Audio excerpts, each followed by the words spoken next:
உள்ளத்தில நல்ல உள்ளம் தூங்கியதில்ல. இத நானா சொன்னேன், நாடறிஞ்ச கவிஞன் எழுதினா. இன்ப துன்பம் ரெண்டும் நம்ம கையில இல்ல. இதில் யாராருக்கு என்னவென்று இறைவன் எழுதினான். கல்லடிய வாங்கிக்கணும் காய்ச்ச மறந்தான், சொல்லடிய தாங்கிக்கணும் நல்ல மனந்தான்.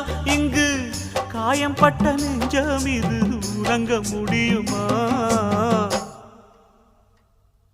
என்ன வேலை அது என்ன வேலை?